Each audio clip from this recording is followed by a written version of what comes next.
कहानी की शुरुआत में हमें 4 बच्चे दिखाए जाते हैं जो कि जंगल में बने हुए एक वीरान घर की तरफ जा रहे हैं। उन चारों बच्चे में से एक बच्चा जेड अपने दोस्तों को ये बताता है कि तुम लोगों ने सुना है इस जंगल में क्या है। इस जंगल में नौली नाम की एक शैतान रहती है और कहा यह जाता है कि इस जंगल में जो भी एक बार आ जाए वो वापस लौट के नहीं जाता। जेड की बातें सुन के उसके दोस्त साई, नोई और टिंग बहुत डर रहे हैं, लेकिन उसके बाद जेड हंसने लगता है और वो अपने दोस्तों को कहता है कि मैं तो ये सब झूठ कह रहा था, यहाँ पर ऐसा कुछ नहीं है, चलो हम लोग यहाँ पर लुका छुपी खेले। सारे बच्चे मान जाते हैं। टिंग काउंटिंग कर रही है, जेड नीचे छुपा है और साई अपने साथी नोई को कहती है कि चलो हम लोग ऊपर घर में जाके छुपे, वहाँ हमें टिंग ढूंढ नहीं पाएगी। नोई बहुत डर रहा है लेकिन साई उसे समझाती है कि मैं तुम्हारे साथ हूँ, तुम्हें कुछ नहीं होगा। वो दोनों ऊपर घर की तरफ जाते हैं। नोई एक कॉर्नर में जाके छुप जाता है और साई एक कमरे की तरफ जा रही है। कमरे में उसे एक बॉक्स दिखता है। साई उस बॉक्स की तरफ बढ़ती है लेकिन उस बेचारी को पता नहीं था कि वो अपनी जिंदगी की बहुत बड़ी गलती कर रही है। अचानक साई के पीछे एक परछाई आती है। उसके बाद साई के साथ क्या हुआ ये जानने के लिए हमें आगे की कहानी देखनी पड़ेगी। समय बीत चुका है और अब साई बड़ी हो चुकी है। साई गांव के हॉस्पिटल में नर्स का काम करती है। उसकी माँ इस दुनिया में नहीं है और साई के बाबा इस गांव के मुखिया हैं। साई अपने घर से बाहर निकलती है, उसे जेड मिलता है। जेड भी बड़ा हो चुका है और वो साई से प्यार करने लगा है। साई जेड से पूछती है कि स्कूल कब खुलेंगे। साई जेड को समझाता है कि तुम्हें तो पता है कि बैंकॉक में जंग चल रही है और जब तक ये जंग खत्म नहीं हो जाती तब तक ना तो स्कूल खुलेंगे ना तो कुछ और। साई और जेड हॉस्पिटल की तरफ जाते हैं। तभी वहाँ पर एक माँ बाप अपने बच्चे को लेके आते हैं। उस बच्चे को चोट लग चुकी है। साई उसका इलाज कर रही है लेकिन उसके माँ बाप जेड से बातें कर रहे हैं कि तुमने सुना कि कल रात क्या हुआ। कल रात वही शैतान यानी कि किरासू, एक सरकटी डाइन हमारे गाँव में आई थी और उसने साई के पड़ोसी के घर में घुस के उसके जानवर को खा लिया। ये सारी बातें सुन के जेड डर रहा है और साई बहुत परेशान हो रही है। ये सारी बातें सुन के साई को कुछ अजीब लग रहा है लेकिन वो किसी को कुछ नहीं कहती। उन लोगों के वहां से जाने के बाद साई जेड को कहती है कि मुझे नोआ की बहुत याद आ रही है। साई नोआ से बचपन से बहुत प्यार करती थी लेकिन ये बात साई ने आज तक किसी को नहीं बताई। जेड साई को कहता है कि नोआ अपने माँ बाप के साथ बैंकॉक में, पता नहीं उस बेचारे के साथ क्या हो रहा होगा, लेकिन जब वो हमारे गांव लौट के आएगा तो हम सब एक साथ रहेंगे। रात होती है। साई के बाबा उसे समझाते हैं कि आज रात वो अपने गांव का पहरा देंगे और देखेंगे कि क्या सच में कोई किरासू है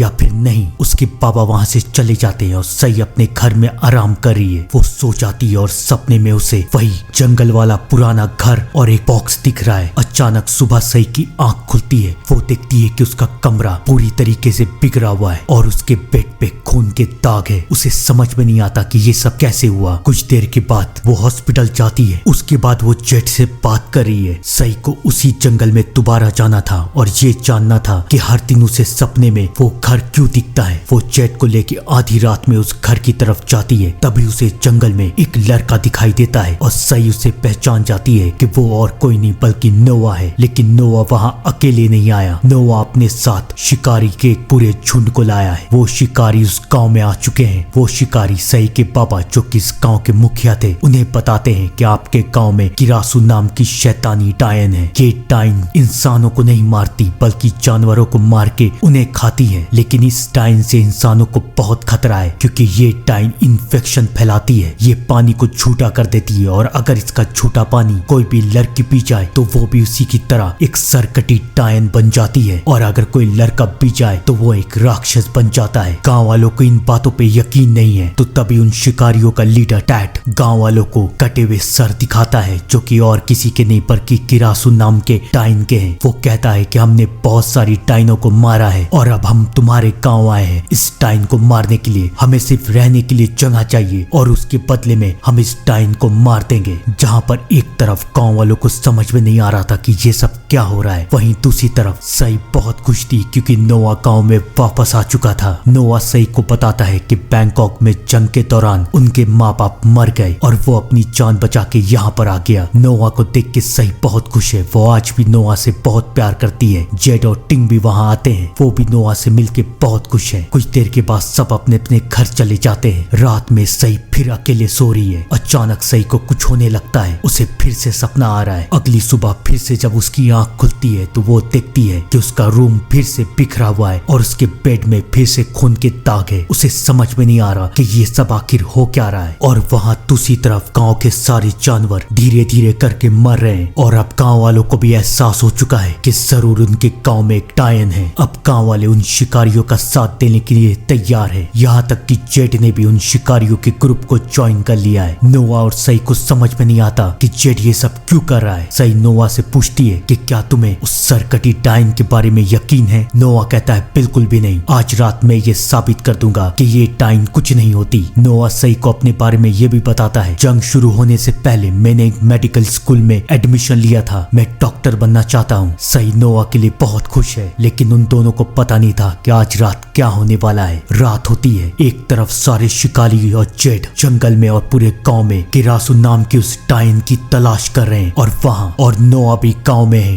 ये साबित करने के लिए कि किरासू नाम की टाइन होती ही नहीं है। तभी नोआ को अचानक सई के घर से आवाज आती है। वो सई के घर में जाता है और वो देख लेता है जो शायद उसे देखना नहीं चाहिए था। वो देख लेता है कि सई का सर उसके शरीर से अलग होता है और सई एक किरासू में बदल जाती है। कुछ देर के बाद जब सई एक नॉर्मल इंसान बनती है तो वो नोआ को देख लेती है और अब उसका प्यार ये जान चुका है कि सई कोई एक मामूली इंसान नहीं बल्कि किरासू नाम की टायन है। अगली सुबह सई नोआ से मिलने के लिए जाती है, लेकिन वो ये देखती है कि हॉस्पिटल में तो नोआ है ही नहीं। उसे ऐसा लगता है कि शायद नोआ उसे छोड़ के भाग गया। वो बहुत रो रही है, लेकिन उसे पता नहीं था कि नोआ उसे छोड़ के गया नहीं था, बल्कि वो सई का इलाज ढूंढने के लिए मंदिर में गया था। वो मंदिर में एक साधु से बात करता है और वो साधु नोआ को सई के इलाज के बारे में बताता है। उस साधु से इलाज जान के नोआ गांव की तरफ लौट रहा है। अब उसके पास करने के लिए बहुत काम था, लेकिन सबसे पहला काम तो ये था कि उसे सई के सर को उसके घर से निकलने से रोकना था, और ऐसा वो तभी कर सकता है जब वो उसके सर को खाना खिलाए। वो मुर्गी लेके सई के घर में जाता है और सई का सर उस मुर्गियों को खा लेता है। नोआ ने ऐसा इसलिए किया था ताकि सई का सर उसके घर से बाहर न निकल सके और वो शिकारियों के हाथ से बच जाए। अगली सुबह सई नोआ के पास आती है और अब उसे पता चल चुका है कि नोआ भी उससे बहुत प्यार करता है। नोआ सई को ये भी बताता है कि मुझे एक पौधे के बारे में बताया गया है और उस पौधे को खाने से तुम अपने आप को किरासू नाम की टाइन बनने से रोक सकती हो, लेकिन बस उसे तलाशना था कि वो पौधा उसे कहाँ मिलेगा। अब समय बीतता रहता है, जहाँ पर एक तरफ जंगल में शिकारी और गांव वाले किरासू नाम की टाइन को ढूंढ रहे थे, वहीं दूसरी तरफ सबसे छुपा के नोआ सई के सर को खाना खिला रहा था ताकि वो बाहर ना निकले। 1 महीने बीत जाते हैं, शिकारियों को किरासू नाम की टाइन मिली ही नहीं और अब गांव वाले ये मानना शुरू कर देते हैं कि ऐसी कोई टाइन होती ही नहीं। लेकिन किसी को नहीं पता था कि हालात बहुत बदतर बनेंगे। एक दिन हॉस्पिटल में एक बच्ची इलाज के लिए आती है। उस हॉस्पिटल में नोआ और सई भी है और कुछ देर के बाद वहाँ जेड भी आता है। जेड सई को बताता है कि आज रात शिकारी पूरी मेहनत करके किरासू नाम के टाइन को ढूंढेंगे, तो इसलिए तुम अपने घर में ही रहना। और उसके बाद जेड सई को चाय देता है और वहाँ से चला जाता है। सई चाय का एक घुट पी के दवाई लाने के लिए थोड़ी दूर जाती है और ये उसकी बहुत बड़ी गलती थी, क्योंकि वो बच्ची सई की झूठी चाय पी लेती है और रात में वो बच्ची किरासू नाम की टाइन बन जाती है। और जैसी उसकी टाइन बनने की खबर उस शिकारी के लीडर टैट को पड़ती है, वो अपना पूरा झुंड लेके उस बच्ची के पास आता है और उसे मार देता है। अब गांव वाले को इस बात का एहसास हो चुका है कि ये टाइन सच में है। टैट उस बच्ची के माँ बाप से पूछता है कि ये बच्ची कहाँ गई थी। उसके माँ बाप टैट को बताते हैं कि ये बच्ची सुबह हॉस्पिटल में थी। अब टैट को सई के ऊपर शक हो चुका है। सई भी हॉस्पिटल जाती है, वो बहुत रो रही है। उसे समझ में नहीं आ रहा कि वो क्या करे। नोआ उसे समझाने की कोशिश करता है। वो कहता है कि मैं पौधे को ढूंढने की कोशिश कर रहा हूँ। सई नोआ को कहती है कि मुझे बार बार सपने में वही जंगल वाला घर दिख रहा है, हमें वहाँ जाके देखना चाहिए कि आखिरकार वहाँ पर क्या है। सई और नोआ मान जाते हैं। रात होती है, जहाँ पर एक तरफ टैट पूरे शिकारी और जेट को लेके सई के घर की तरफ नजर रख रहा है, वहीं दूसरी तरफ नोआ और सई उस जंगल की तरफ जाते हैं और अचानक उन्हें उस जंगल में वही पौधा मिल जाता है जिसे खा के सई अपने आप पे कंट्रोल कर सकती है और अपने आप को टाइन बनने से रोक सकती है। अब सई और नोआ बहुत खुश है और वो दोनों अब एक दूसरे से प्यार करते हैं, लेकिन उनकी खुशी को अभी नजर लगना बाकी थी, क्योंकि वहाँ पर जेड और शिकारी का पूरा झुंड पहुंच जाता है। टैट समझ जाता है कि सई करसुआ नाम की टायन है। जेड गुस्से में आके नोआ को मारता है और शिकारी सई के पीछे जाते हैं। सई अपनी जान बचाने के लिए उसी घर में जाती है और उसे अपना बचपन याद आने लगता है कि कैसे जब वो बचपन में यहाँ छुपने आई थी तो यहाँ पर एक किरासू डाइन ने उसे भी किरासू बना दिया। लेकिन अब सई मरने नहीं वाली थी। वो अपने रूप में आती है और टैट के बाकी सारे शिकारी साथियों को मार देती है। लेकिन टैट को मारना इतना आसान नहीं था। टैट सई को मारने वाला रहता है, लेकिन तभी जेड आके सई को बचा लेता है। टैट को बहुत गुस्सा आता है और वो जेड को बेहोश कर देता है। अगले दिन टैट सारी सच्चाई जाके गांव वाले और सई के पापा को बता देता है। सारे गांव वाले सई के घर में जाते हैं। सई के पापा कहते हैं कि रुको, मैं अपनी बेटी को बुलाऊंगा। सई के पापा अपनी बेटी को बुलाते हैं। सई आ जाती है, लेकिन सई तो बिल्कुल नॉर्मल है क्योंकि सई ने उस पत्ते को खा लिया है और अब सई डाइन नहीं बनेगी। जब तक उसके पास ये पत्ते रहेंगे तब तक सई डाइन नहीं बन सकती। सई पूरे गांव वाले को ये कहती है कि